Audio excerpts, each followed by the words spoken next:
So the first question I ask is, why haven't you been able to make yourself a priority? Right? Because things we love, we take care of. Yep. Right? So everything we do in our life is a habit. And our habits run from our subconscious. And our subconscious is running the show. Get ready to build, protect, and sell your expertise online with the Online Genius Podcast. You'll laugh. We hope you won't cry. But you'll always be informed and prepared so you can have the success you want. Here's your host, Bobby Klink. Hey there. Welcome to this week's episode of the Online Genius Podcast. I'm your host, Bobby Klink, and I'm really excited for today's show because we're going to be doing something a bit different today. Today, we're not going to be talking a ton about business tactics or business strategies. We're going to be talking more about mindsets. And I know that is incredibly important for entrepreneurs. It took me a while to get there, I'll be honest with you. For a long time, I was very much the typical type A personality who thought it was just I do the task and it gets done. But I've come to realize that we as entrepreneurs need to step back sometimes. And a lot of times we're so busy doing things that we don't end up experiencing life. And that's kind of wrong. Realistically, we do what we do so that we can enjoy our lives. And I think sometimes we need to step back to enjoy that. Now, today we are joined by Lisa Carpenter, who's going to talk all about this. Now, do you ever think to yourself that you should have it all figured out? But, at the same time, there's always something standing between you, where you are and where you want to be. It could be life, it could be business, it could be body, it could be relationship. It could be any of those things. If you answered yes to that, which I'm pretty sure you did, you're not alone. This is a really common theme for driven, ambitious achievers, and it's what gives Lisa the fuel to help her clients finally free themselves from judgment, move through the BS they've accumulated over the years, and shift their perspectives so they can feel more peace, ease, joy, success, and fulfillment in their lives. Her full frontal living message encourages us to stop trying to do our way to success and empowers us to stay present to what we're feeling and how we're showing up in all areas of our lives. Welcome to the Online Genius Podcast, Lisa. Thank you so much for having me on. I've been binge listening to the podcast. You are such an amazing host, and I am so excited to be here and share some value with your listeners. So thank you. Well, thank you, Lisa. I appreciate the compliment. Maybe it's because I'm inquisitive and a lawyer by training, so I naturally ask lots of questions. Love it. And actually, it's funny. I mentioned to you before we started that I was traveling, and I actually just flew back yesterday. And in the airport, I bought a book, The Subtle Art of Not Giving a, yeah. And it's kind of interesting because I think that's a perfect fit for, in some ways, what we're going to be talking about. And so, it's not exactly what you teach, but I think it's interesting. So I'm excited to dive in. But before we do, as you know from binge listening, I always like to know a little tidbit about my guests that's not related to what we're going to talk about. And you mentioned to me that the gym is your playground. And I'd love to hear a little bit more about that. Yeah, it's so interesting. So many people use the gym. It's a means to the end for them, right? Whether they're trying to lose weight or, whatever they're doing. For me, that's where I escape. That's where I shut out all the noise. That's where I just get to show up and be this short little tiny thing in the gym, moving around weights that kind of defy the odds. So yeah, it's just kind of become a second home for me when I need to kind of unpack what's going on for me emotionally. And it's fun to move around heavy stuff. Were you always like that way, or did it grow over time? I mean, kind of how did this evolve? Oh, I started weight training when I was fresh out of high school. And I think it may have been rooted in wanting to meet men. I'm not going to lie. And then it just kind of grew more into a passion. I remember looking back and, doing a standard exercise like a shoulder press and barely being able to press, 5 pounds over my head. And, now I can press 35 pounds over my head, which is blows my mind. So it just kind of started as I think I'll try this.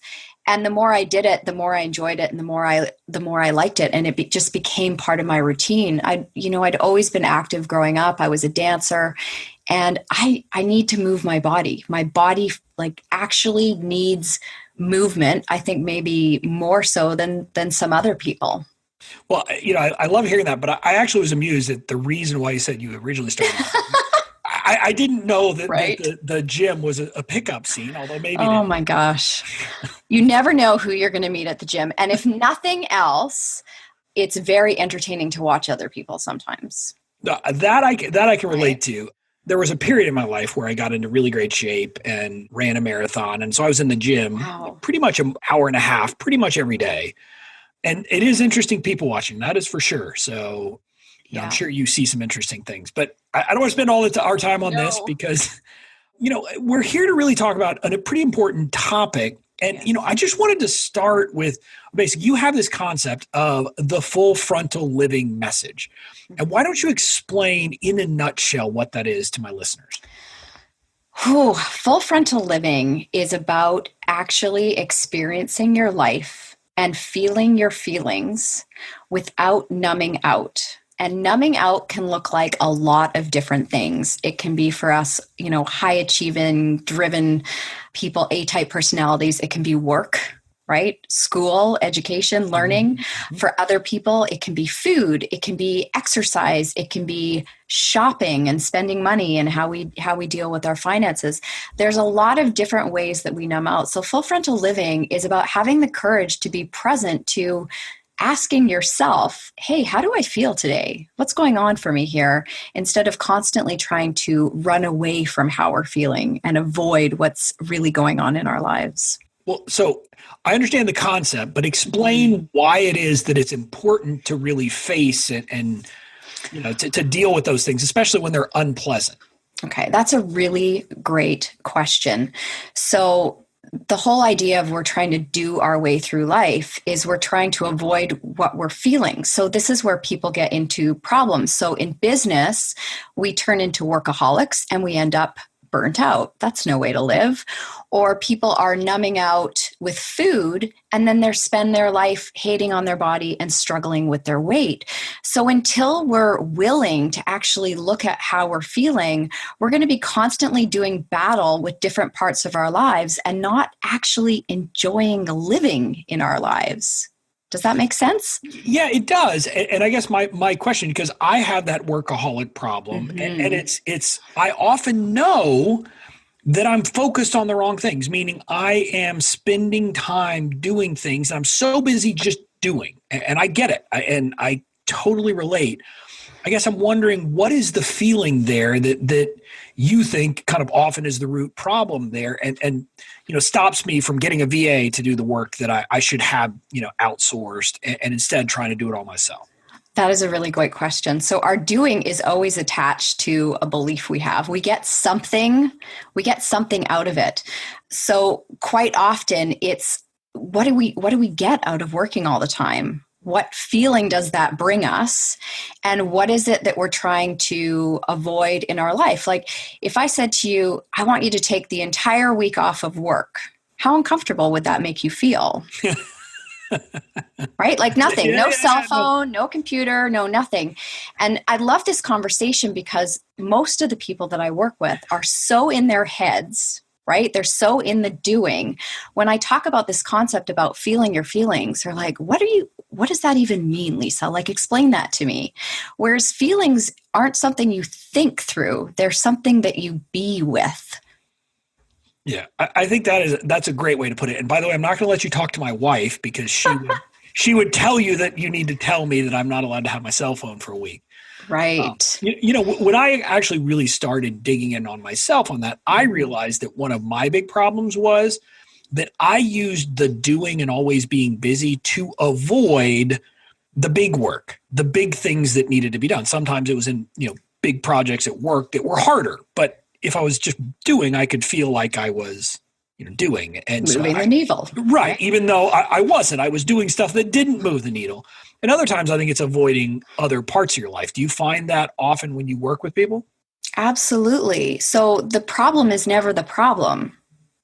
The problem is let me rephrase this. The problem is never the problem. So if we were talking about food or being busy, right, in your business, Mm-hmm. that's not the problem. It's, what does being busy represent to you? What are you hanging on to control? Like, why are you hanging on to control? And if you let go of control, if you were to get someone to help you, what are you making that mean about yourself? That is a great way to put it. Now let me ask you. So hopefully listeners are starting to wake up and realize that, I realize I have a problem. And that's the first step. Going back to my youth, we had PSAs about that. Now and knowing is half the battle. Mm-hmm. Once we get that part of the battle beat, what is the process? I mean, how do you go about starting to actually, confront your feelings and deal with these issues? It's looking at the pieces of your life that really aren't working for you, right? So you've identified you're a workaholic. Your wife doesn't really like this, Yep. Correct? That's correct. Right. So being curious about what is it that drives me to be a workaholic?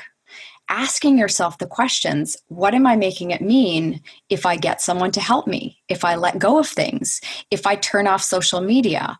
What are you afraid of? So the inside out work, this mindset work, is about having the courage to ask ourselves bigger questions so that we can start to see what's really holding us back. So I'm a recovering control freak. I'm an A-type personality. I'm driven. I'm ambitious. And I was all about the doing. But the doing wasn't actually moving my business forward.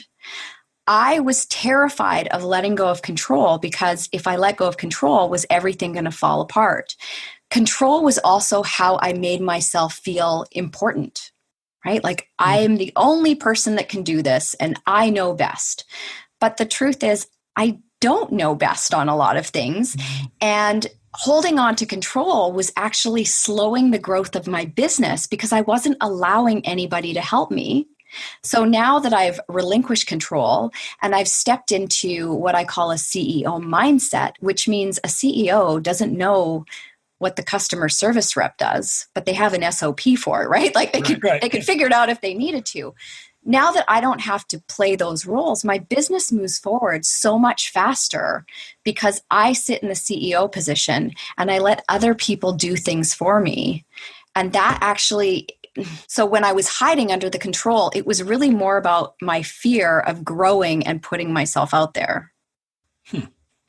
Wow. So how did you figure? I mean, you just asked the questions and were able to figure out that it was that fear was what was stopping you? Well, there's a bit of a backstory behind this. So about 6.5 years ago, my husband went into rehab. And my life literally felt like had been taken out from under me. And I believe all of us come to these, whether we call them come to God moments or whatever, that are real catalysts for change for us. And I actually had zero clue that I was a perfectionist, that I was a control freak. I was just doing my thing and, carrying on with my life. Well, when he went off to rehab, I really had to come face to face with the role that I was playing in the relationship. So I'm not responsible for his addiction, but there was a reason that I was in the relationship. So I started down my own path of self-discovery. And it was really working with coaches and counselors then who kind of basically opened these like closet doors of my life, turned on the lights and said, you want to look at this, Lisa? Like, do you want to start dealing with your stuff? And that's really when I started peeling back the layers. And that's really when I started to realize that so many of my behaviors in my life, whether it was control or perfectionism or caretaking, were really to mask how insecure I was feeling about myself. And it started from an early age, right? Like we all learn these behaviors because we're just kind of fighting for our worthiness and we don't even realize it. Yeah, I think that's interesting. I think when I think about it, I think that is what you just identified. Not feeling worthy is probably the driving piece of a lot of this for a lot of people. And I think of other people in my life who are caretakers, not the type A doer that I am. But when I look at them and then I look at me, it seems like that is a common theme. Is that what you found generally for folks? Absolutely. So we've got The caretakers, they put all their value and worth into basically taking care of other people, doing all the things for other people, because they're unable to really be present with the things about themselves that they haven't really tuned into, right? So they're looking for their worth outside of themselves. And the same thing with the doers and the control freaks. Like, we love all our accomplishments and achievements, but the truth is we're looking for something to fulfill us and make us feel good enough and worthy enough outside of ourselves. Whereas no degree, no certificate, no amount of weight loss, no amount of doing is going to make you feel good about yourself. So you're going to be constantly on this hamster wheel unless you pause and say, what are these behaviors actually here to show me? And if I started to unpack this, how much more could I breathe? So I don't know if you're a fan of Friends. This is totally beating me, right? I am. Got it. Do you remember the episode where Joey came in wearing all of Chandler's clothes? Do you remember that? Yes, I do. Right? I got all the clothes on. We come into this world like perfectly imperfect. And then we start to look to our left and our right, and we're like, oh, I'm not good enough. Okay, well, I better get like another certificate. We put on a layer. Okay, if I just look perfect enough, then nobody will see that I'm insecure. Okay, if I just like give all my energy to this person and I'm super loving, nobody will see that I'm not really loving myself. So we layer up all these different behaviors. And there comes a point in our life where we have to look and say, why is my life feeling so heavy? Why am I feeling so burnt out? Why am I feeling like my body doesn't fit me? And oh, my kids, when did you guys turn 18? Like, how did this happen? And we have to start unpacking this, because if we live our lives just doing, we never really get to feel fulfilled or alive. So you got to take off all the clothes. But, there's no rule book for how this is done. It's a willingness to show up and start taking a deep dive and have a conversation about what's there. And this is why I am so passionate about coaching, because I didn't know that I had stuff until somebody was willing to say like, hey, let's look at this. And that's really what I do with my clients. I help them see the blind spots that they can't see. And I even still have a coach because I still get in the weeds about my stuff.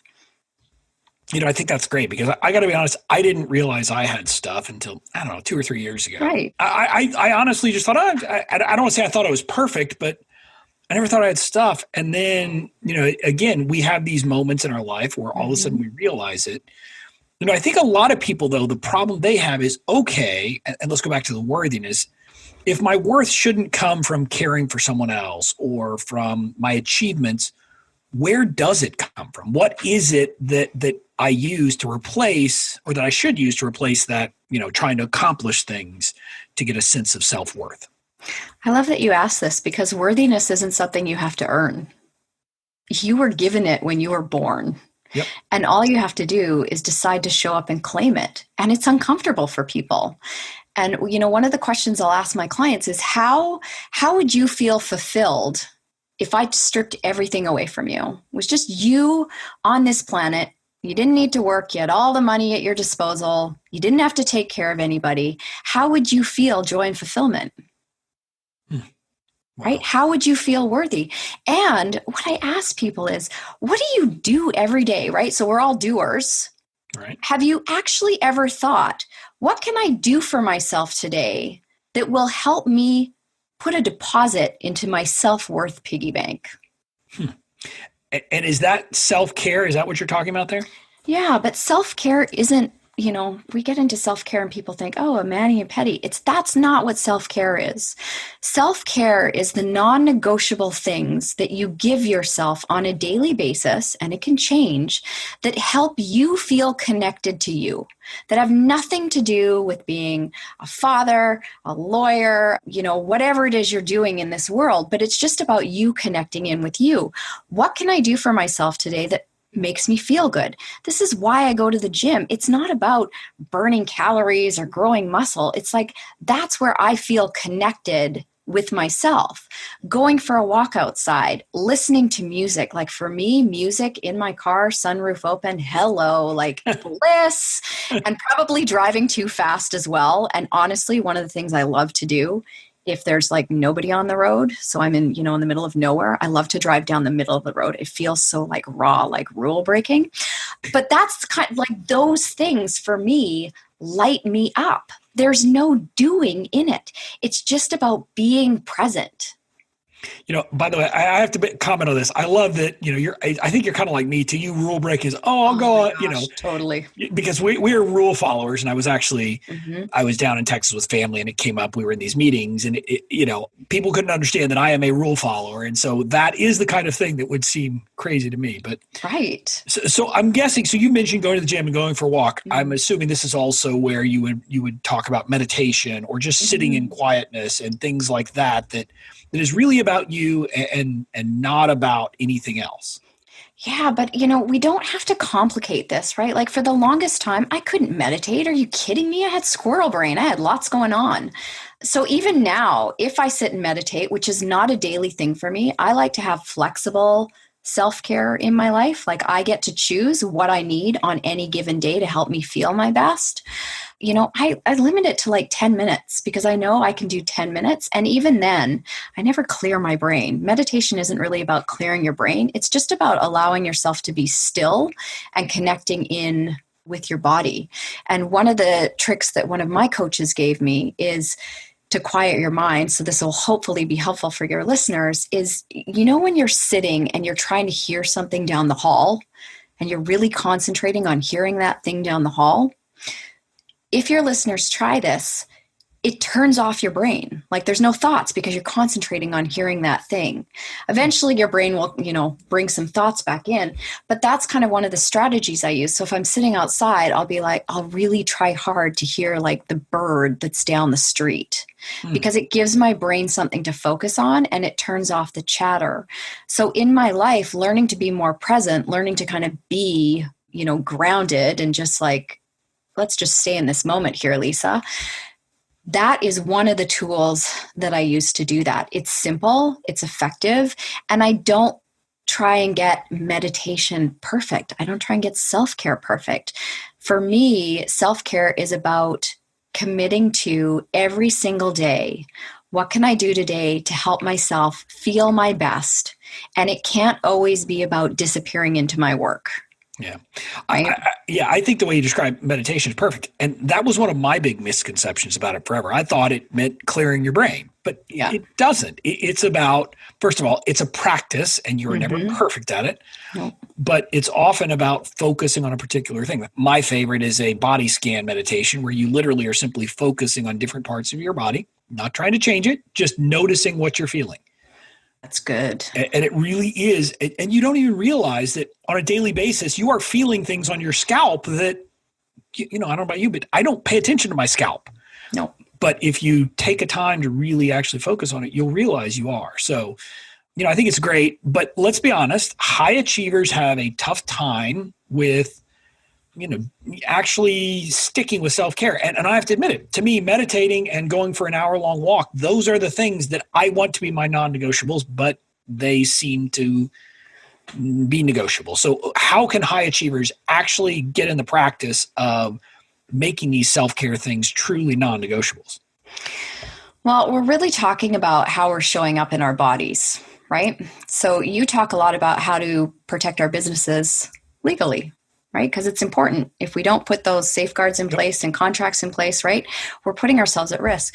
When it comes to our emotional and physical well-being, we don't get to show up and be entrepreneurs or be parents or, be part of this world if we don't take care of our bodies.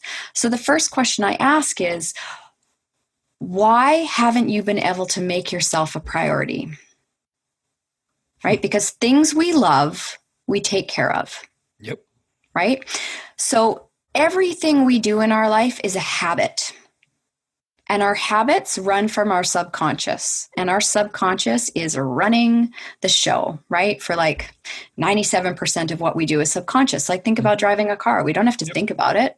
I bet most of the things you do in your work, you don't really have to think about it a lot. You just know all the next steps. Right. So when we're creating new habits, we have to get in the habit of creating new habits. Our brain likes to see consistency. Mm-hmm. So if you're going to decide that I'm going to go for an hour walk, first check in and really say, like, is an hour doable? Or how about 20 minutes? Does that seem more like I can stay in integrity with myself? Because here's the thing, when we make commitments to ourselves and we don't follow through, we're out of integrity. And when we're out of integrity with ourselves, we're breaking trust with ourselves, which impacts the relationship we're having with ourselves, which impacts our self-worth. So think about this. If you made a promise to your wife every single night and you broke that promise every single night, how long do you think she'd stick around for? Yeah, not very long. She'd probably Right. smack me upside the head and then leave.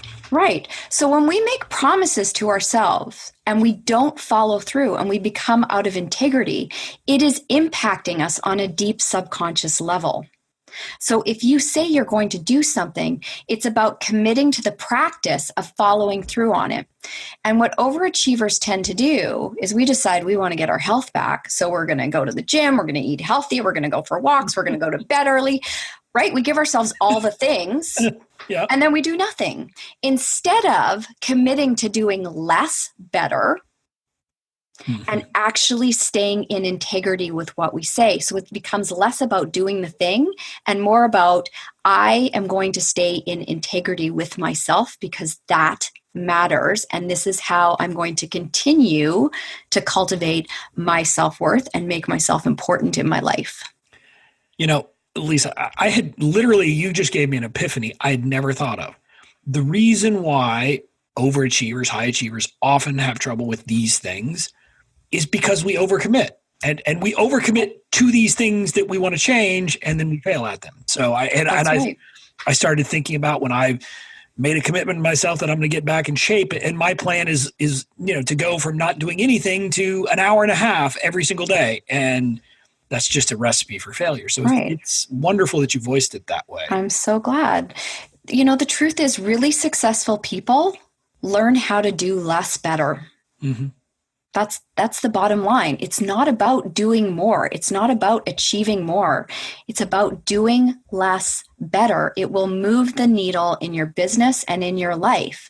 Just commit to one thing. And I mean, nowadays with technology, we can so easily, get apps to help us track. And our brain learns through repetition. So the more we can track our habits, so you pick that one habit of 20-minute walk a day and you stay in integrity and you track it, after a certain amount of time, you'll be like, ooh, I got to go for a walk because look at my streak, right?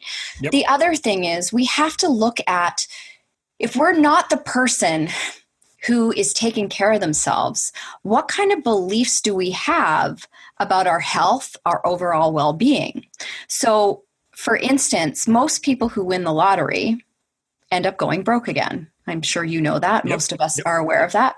Why is that? It's because they don't actually believe that they're able to handle all that money.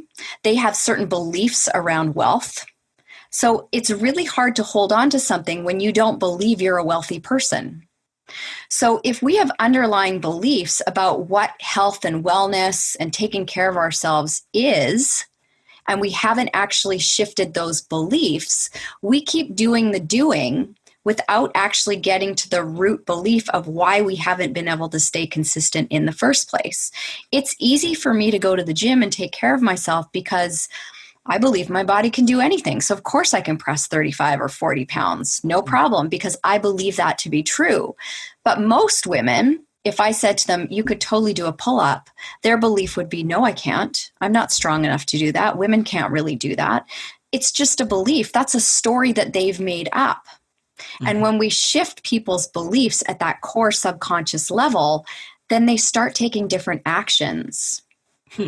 Right? So we have to change who we are fundamentally, and then our behavior shift. This is why diets never work. People are really good at losing weight. All of my clients have lost weight a gazillion times. Yep. Why can't they keep it off?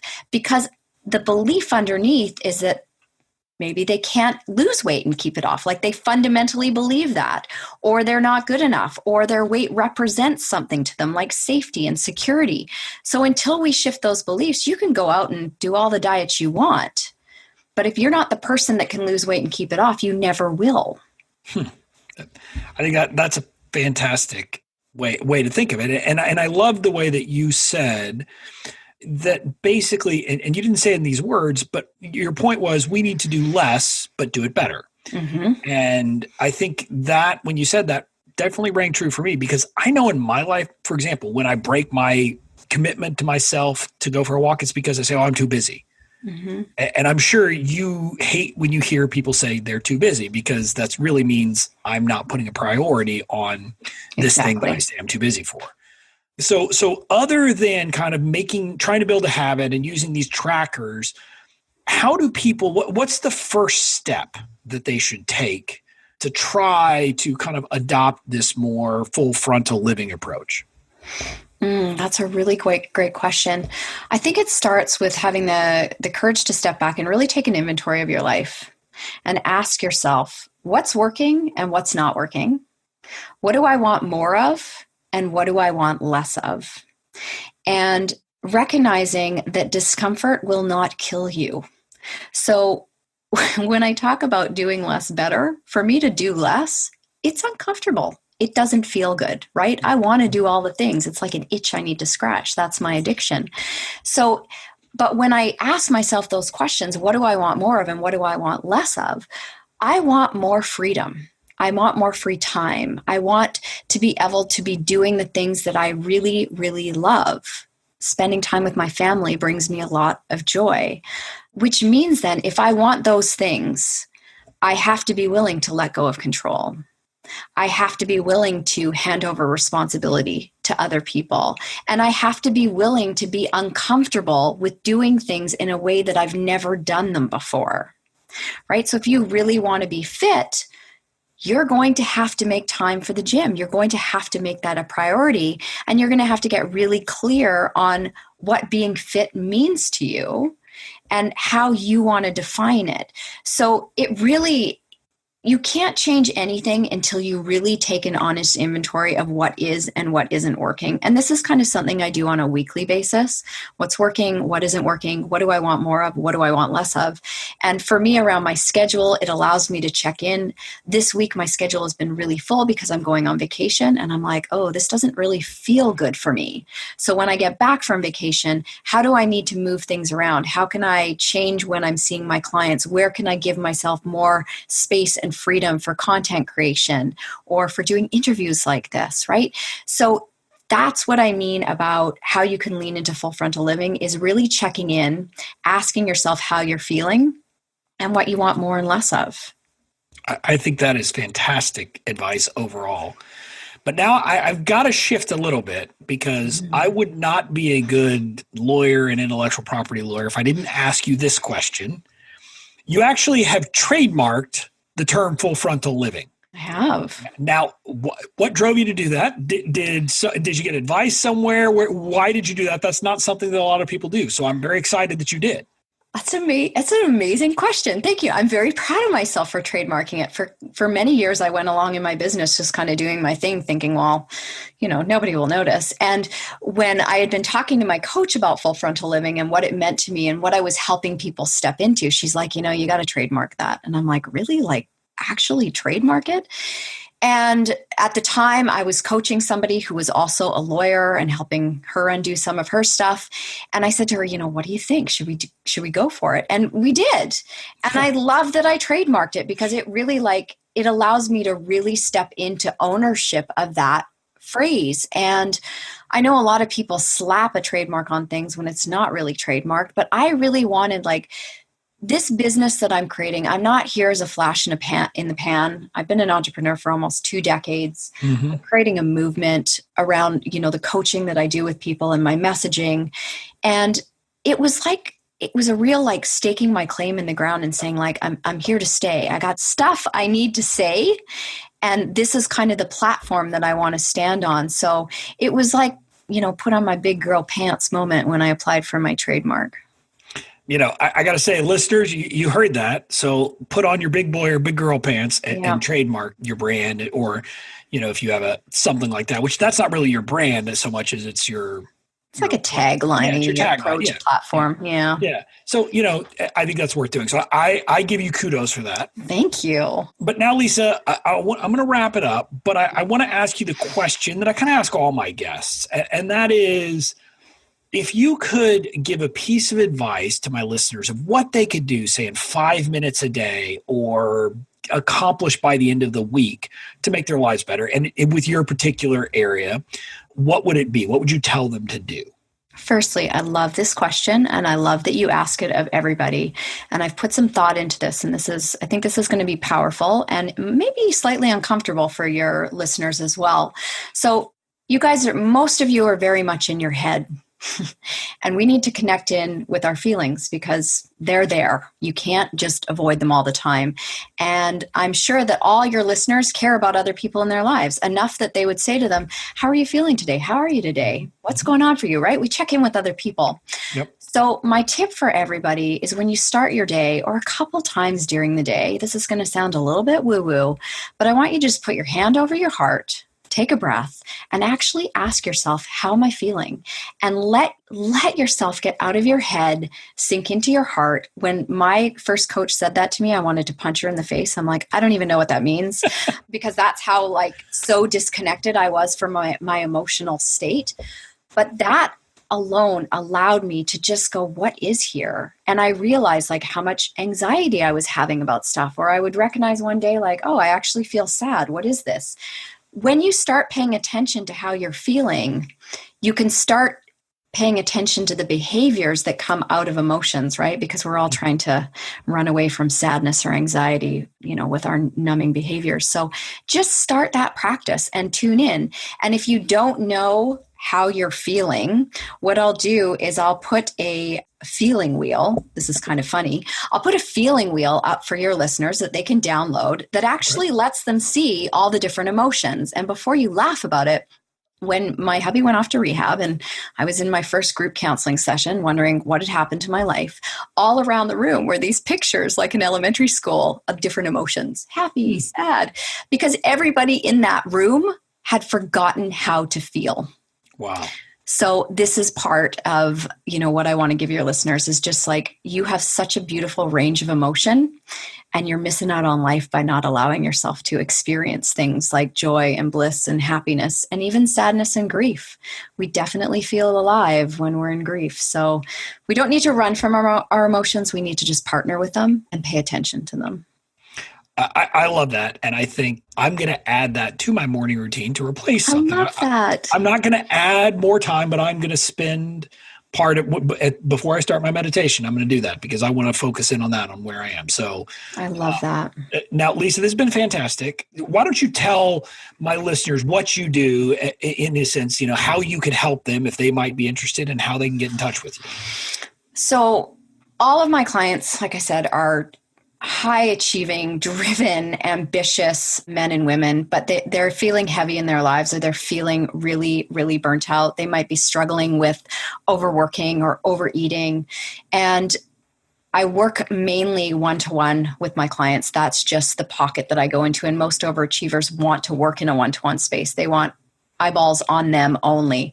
So that is really what I do. And they can find out more about how to work with me over on my website at lisacarpenter.ca.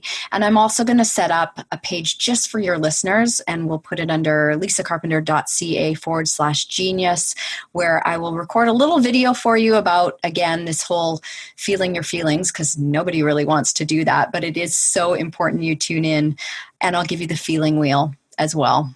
That is so generous of you, and I appreciate it, and I'm sure my listeners will as well. My pleasure. Now, Lisa, it has been a pleasure, and I want to thank you for coming on and giving such great advice to my listeners. Oh, I'm so glad. We're all in this together, and I just really want everybody to lead a life that they really feel fulfilled in, that starts from the inside out and not from the outside in. And we can have both. We can achieve things. We can have a huge impact in this world and really love our lives. And that's what it's all about. I couldn't say anything else, so I'm not going to try to add anything. Thank you again, Lisa. And listeners, that's it for now, but stick around for the quick legal lesson after the break. And now for today's legal lesson. Yay! Wow, Lisa gave some really great advice there, and I enjoyed it, and I am going to implement a lot of what she taught into my life, into my business, etc. And, I wanted to give you a quick legal lesson here that relates to an issue we talked about. And I think you can probably guess what it is based on how excited I was to ask Lisa about the fact that she had trademarked the phrase full frontal.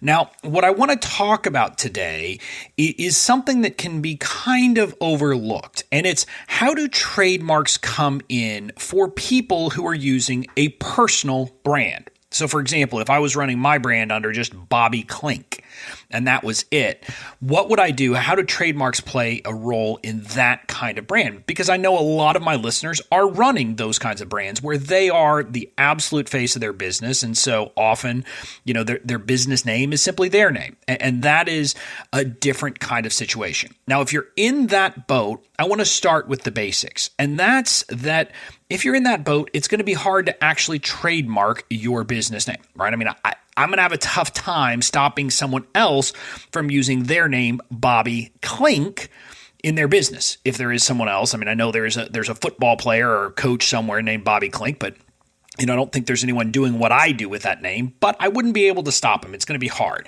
Now, to be able to get that kind of protection, honestly, what has to happen is you have to get to a point where you have some, extra level of understanding or recognition in the market, which when you're starting out, you're not going to have happen. So if you get to the point that you're famous, then you can think about it. But until you get there, it's going to be hard to get protection on a trademark basis for your, actual given name. And that makes sense, right? I mean, people shouldn't be able to stop others from using their name unless the market has started to kind of recognize the name and then there's some acceptance there. So that's generally what the rule is, and that's going to prevent you, if you're using a personal brand, from being able to actually trademark your name. But that doesn't mean that trademarks aren't important for you. And Lisa's example is where you can think about using trademarks in your business. It's one. She said it's a tagline, right? It's something like that. If you have a tagline or some other, phrase or something that you use, in your business that is that, important to you and actually is kind of your method, your theory, whatever, you can get that trademarked like Lisa did. And then you'll be the only one who has the ability to do that. So that's an example of what you could do. Now, I'll give you an example from my world, another one that will give you some sense of this. There's a lawyer I know who his law firm is his personal name because it's just him, but he got I think he's trademarked the phrase, the content lawyer, because that's what he does. And so in some sense, having that trademark is important to him.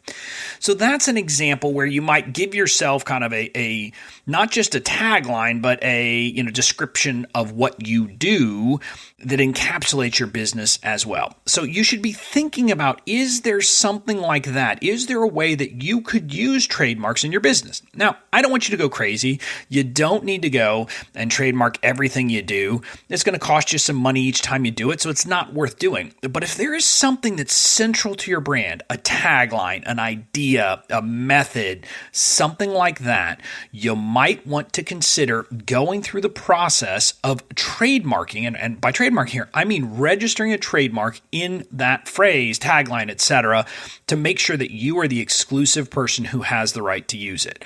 Now, the other place where trademarking will come into your life is with your products. If you have courses, for example, you may think about actually getting a registered trademark for your course. Now, maybe not at the very beginning, because you want to make sure that the course is going to work. I've shared many times that the first course I launched to crickets. I think I had one person sign up and she never got to it and asked for a refund. After day 29, I looked, she literally had never even opened the course. So that was the kind of time where if I had spent the money to trademark that course name, I might kind of feel stupid. I mean, again, I could have always maybe revamped it and done some things like that, but you need to be careful.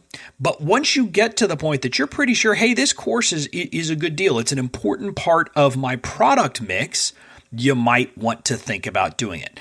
I know a lot of big name entrepreneurs who make money through courses who have registered trademarks for every single one of their course names. And they do that obviously because they want to make sure that no one else is going to try to use that name and there's no dispute, there's no issue, they've got the protection. So that's the other place where you as an entrepreneur might find value in trademarking, even if you're using a personal brand where you can't actually trademark your brand name. So the legal tip today is think about places in your business where you're using names, slogans, taglines, etc. And is there something that's critical to your business that it might be worth investing to get a trademark? That's it. If you think about it, you may decide it's not worth it, but if you do, think that it might be worth it, take the time to look into it and investigate whether it makes sense. That's it for this week. I'll talk to you again next week. Thanks for listening. And remember to visit mistakes.youronlinegenius.com to get your essential guide to the 4 legal mistakes that can doom your business and how to avoid them. Join us next week for another episode to expand your online genius and your success.